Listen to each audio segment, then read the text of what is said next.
2 દિવસ પહેલાં મારી દીકરીનો બર્થડે હતો. 17 વર્ષ પૂરા કરી અને 18મું વર્ષ બેઠું.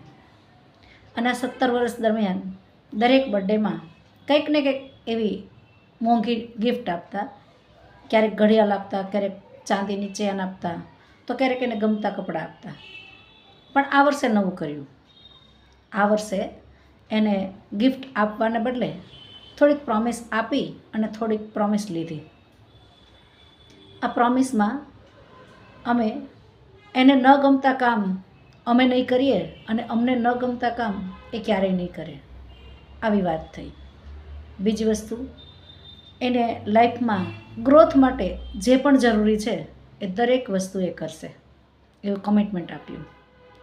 અને અમારે પણ એના ગ્રોથ માટે જે પણ કરવું પડે એ બધી જ વસ્તુ કરવા માટે તૈયાર. આવા કમિટમેન્ટ સાથે અમે બર્થડેની ઉજવણી કરી. ખૂબ ખુશ થઈ. લાગ્યું કે આ 18મા વર્ષમાં બેઠી ત્યારે એને કંઈક મોટી ગિફ્ટ મળી. કારણ કે અત્યાર સુધી જે ગિફ્ટ મળતી હતી ને એ ક્યાંક ને ક્યાંક જૂની થઈ જતી હતી. પણ આ ગિફ્ટ છે એ આજીવન એની સાથે રહેશે.